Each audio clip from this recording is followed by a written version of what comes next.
বাবা এখন কথা হচ্ছে কি আমাদের হাইজেনবার্গ অদৃশ্যতা নীতি, ব্ল্যাক বডি রেডিয়েশন এগুলো কিন্তু আমাদের সিলেবাসে নেই, এমনকি এটাও নড়বড়া আছে আমাদের সিলেবাসে ডি ব্রগলির মতবাদ। বাট এটা কেন করাচ্ছি, মানে এই জিনিসটা ফিজিক্সে আছে, কেমিস্ট্রিতে আছে, এমন কিছু আছে যেটা ফিজিক্স আছে বাট কেমিস্ট্রিতে নাই। কেমিস্ট্রি থেকে যদি ওটা আবার হিট করে যদি ফিজিক্সের ওটা নিয়ে আসে, সেখানে যদি ছাত্ররা না পারে, এই জন্য আমার এটা নিয়ে আসা। তো চলো আমরা এটাকে দুপ দুপ করে শেষ করে দিই, 5 থেকে 6 মিনিট লাগবে।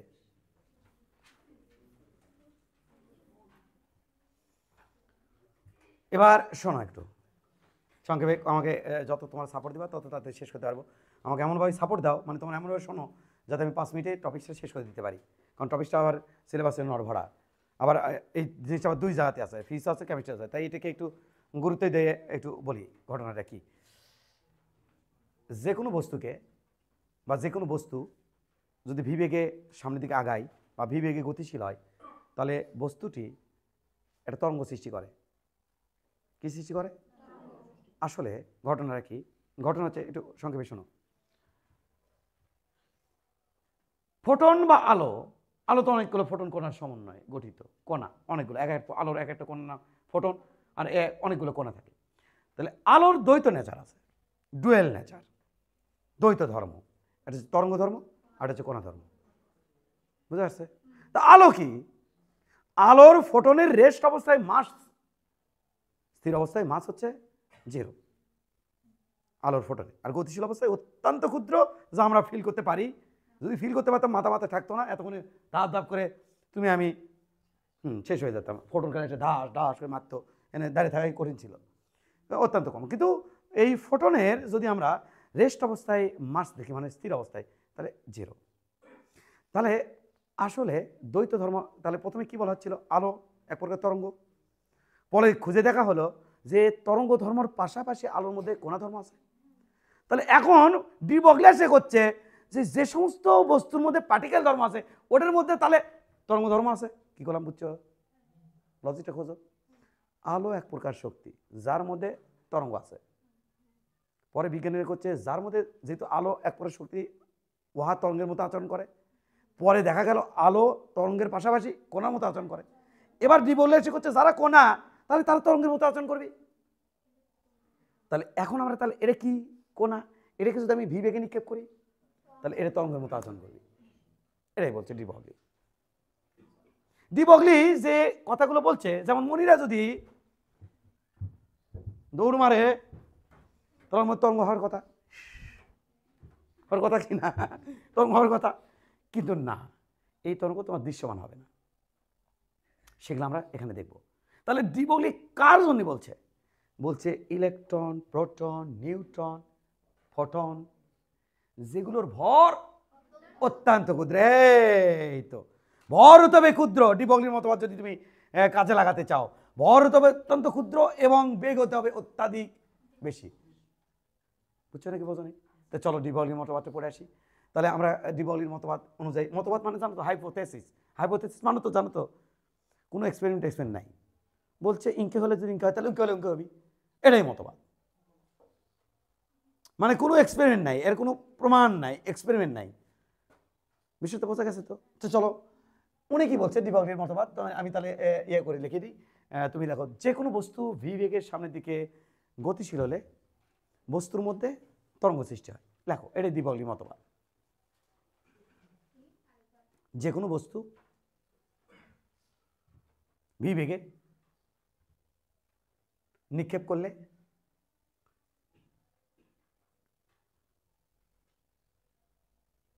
ভি বেগে নিক্ষেপ করলে বস্তুর মধ্যে তরঙ্গ সৃষ্টি হয়।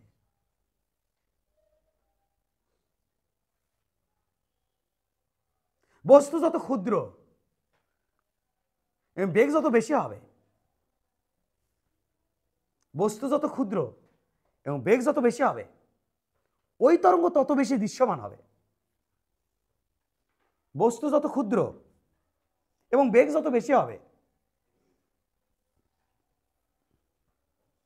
বস্তু যত ক্ষুদ্র এবং বেগ যত বেশি হবে, ওই তরঙ্গ তত বেশি দৃশ্যমান হবে। ওই তরঙ্গ তত বেশি দৃশ্যমান হবে। লেখা শেষ। বস্তু যত ক্ষুদ্র এবং বেগ যত বেশি হবে ওই তরঙ্গ তত বেশি দৃশ্যমান হবে। চলো আমরা একটা বিষয়টা একটু গ্যাট গ্যাট করে দেখে আসতেছি। Wait a bit. ই সমান সমান ডি বলে আসলে এই যে এই দুটি সমীকরণ আসলে কাজে লাগাচ্ছে, লাগিয়ে চিন্তা করছে আর কি। এদিকে তাকাও, ই সমান সমান ইয়াম সি স্কোয়ার। আবার ফোটনের শক্তি ই সমান সমান, তো ফোটনের কথাই বলছি যে ওটা দৃশ্যমান হবে, এটা তো আমি বলেই দিলাম। ই সমান সমান বাবা বাবা বাবা এইচ সি বাই ল্যামডা। 1 নম্বর সমীকরণ, 2 নম্বর সমীকরণ। 1 আর 2 থেকে কি লিখতে পারি? এম সি স্কোয়ার সমান সমান এইচ সি বাই ল্যামডা। 1 ও 2 থেকে পাই, 1 ও 2 থেকে পাই, এটা পাচ্ছি আমি। তাহলে এখান থেকে একসি কাটা। তাহলে বাবা ল্যামডা উপরে তোলো, এটা নিচে পাঠাও। ল্যামডা হবে H divided by m C. C কিন্তু আলোর বেগ আর এম হলো কোণার ভর। তাহলে এটাকে আমি লিখবো H divide by M V বা এইচ ডিভাইড বাই পি। এটাই ডি ব্রগলির হাইপোথেসিস এবং এটাই ডি ব্রগলির সমীকরণ। সমীকরণটা কি? Lambda divide by H P. এটাকে বলা হয়, বইয়ে হাইলাইট করে লেখা আছে, এটা হচ্ছে ডি ব্রগলির সমীকরণ। তাহলে এটা কি? What is this? মোমেন্টাম কার মধ্যে পাওয়া যায়? হায় হায় রে, মোমেন্টাম কার মধ্যে পাওয়া যায়? কোণার মধ্যে। আর কোণার কি আছে? তরঙ্গ। এই যে রিলেশন, যে কোণা তরঙ্গের মতো আচরণ করে। মোমেন্টাম কার মধ্যে পাওয়া যায়? কোণার মধ্যে। আর কোণার এই যে ল্যামডা, কোণার সাথে যে ল্যামডা সম্পর্ক, তার মানে কোণার কি আছে? তরঙ্গ আছে। এটাই সেই সমীকরণ যা কোণার সাথে, যে প্রত্যেকটা কোণা ভিভি নিক্ষেপ করলে তার মধ্যে থাকে একটা তরঙ্গ। চলো দেখি মনিরার তরঙ্গ কত। ল্যামডা সমান সমান, এলে দরকার নাই বাট মনে রাখো, এইচ 6.626 10⁻³ ডিভাইডেড বাই 60, বুঝলে নাকি? 50 into MC C C C C C C না? আচ্ছা, কত বেগে নিক্ষেপ করবো? সি কি মনিরের সি বেগে সাহায্য জীবনে গেছিল? তাহলে কত বেগে মনিরকে নিক্ষেপ করা হচ্ছে? ধরো মনিরা সর্বোচ্চ কত বেগে ধরতে পারে? 20 বাড়ি দিলাম 20। তাহলে বাবা খেয়াল করো, 6.626 ইন্টু বাবু 5 2 10, নিচে 3টে শূন্য, 10-এর একটা আর দূরে আছে, এই 3টা পরে গেলে 34 35 36 37 10⁻³ মিটার। এই তরঙ্গ দৈর্ঘ্য মাপার মতো বর্তমানে এখন পর্যন্ত কোনো যন্ত্র আবিষ্কার হয়? আর এই তরঙ্গ দৈর্ঘ্য কিন্তু, এটা তরঙ্গ দৈর্ঘ্য। হোয়াট ইজ তরঙ্গ দৈর্ঘ্য? বাবা এই যেটা পূর্ণ তরঙ্গ, এর এই পর্যন্ত ইয়েকে বলা হয় তরঙ্গ দৈর্ঘ্য। আর এই দৈর্ঘ্যের মান খেয়াল করে দেখো, ছোট, এত ছোট যে এটা তোমার চোখে ধরা পড়বি না। কোনো যন্ত্র ধরবে চাইলেও যন্ত্র বুঝতে পারবি না।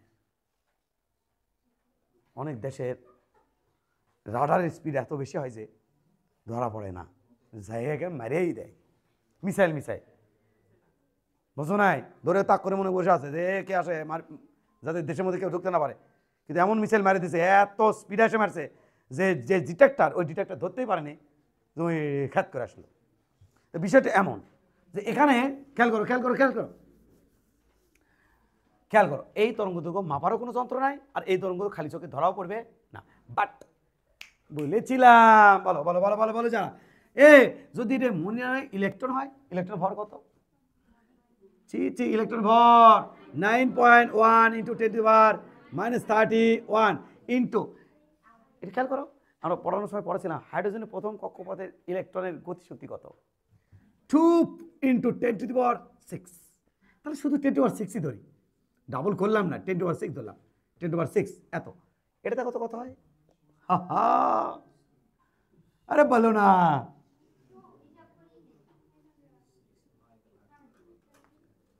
বেড়া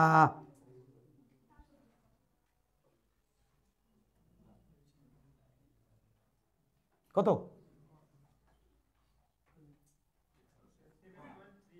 7.3 10⁻⁷ এত মিটার। এটা কিন্তু আবার নেগলিজিবল নয়। এখানে তো আমাদের যে ইনস্ট্রুমেন্ট -10 নাকি?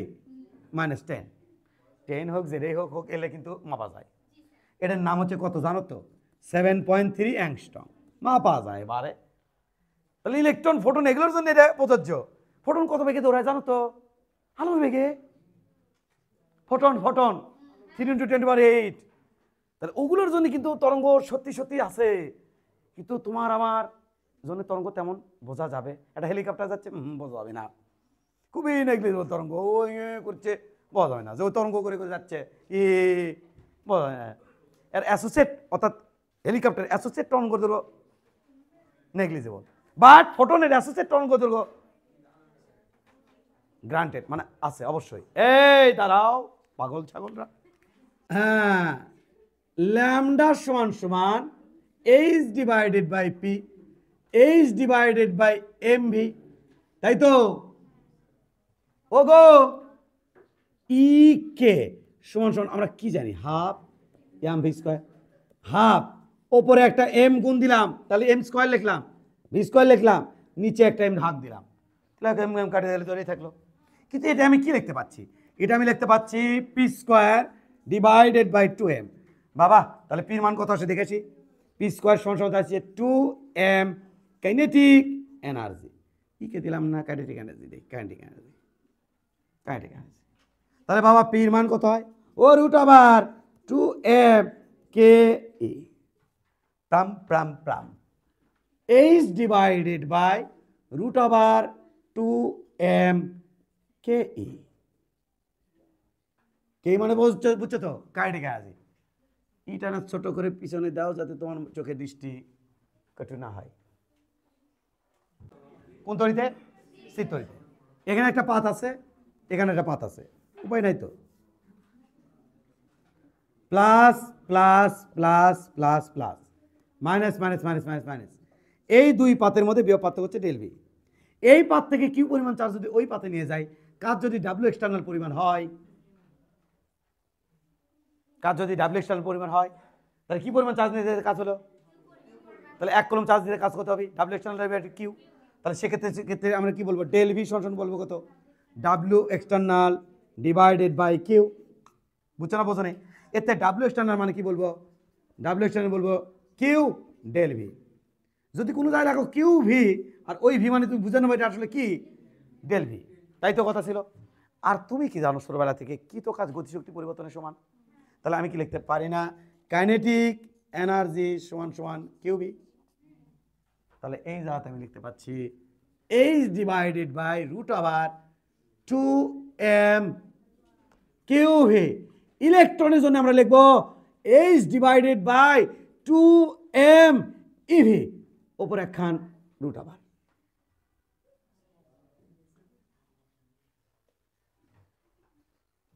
হচ্ছে ছুটি, দাঁড়াও,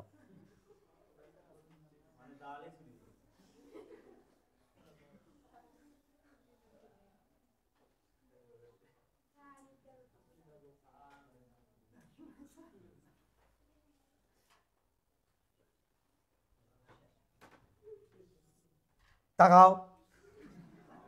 আদর্শ গ্যাস ও গ্যাসের গতিতত্ত্ব অধ্যায় কি শিখছিলা,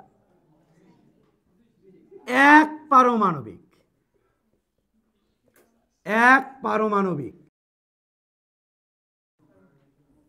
গ্যাসের,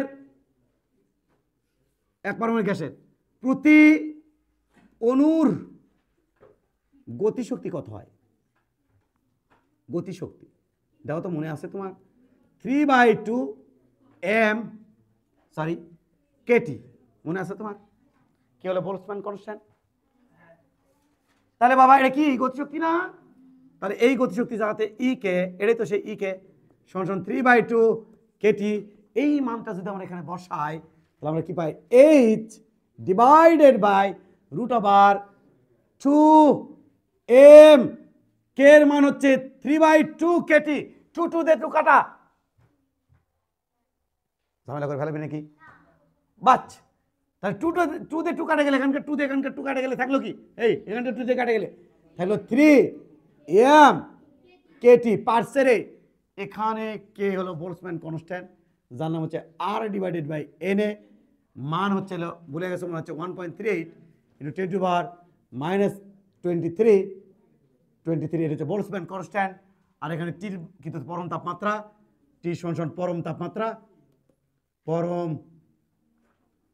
তাপমাত্রা, হ্যাঁ এখানে টি মানে হচ্ছে পরম তাপমাত্রা, এখানে ই মানে হচ্ছে ইলেকট্রনের চার্জ, এম মানে ইলেকট্রনের ভর, তাহলে এখানে ই মানে হচ্ছে ইলেকট্রনের চার্জ, ইলেকট্রনের চার্জ,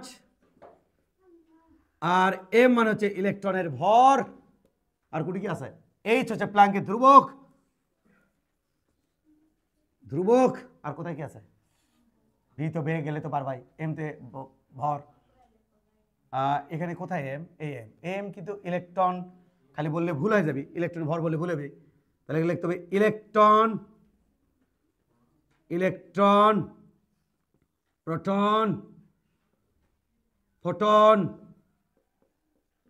ইত্যাদি, ইত্যাদির ভর, এটা বলতে হবে। আর ল্যামডা হলো তরঙ্গ দৈর্ঘ্য।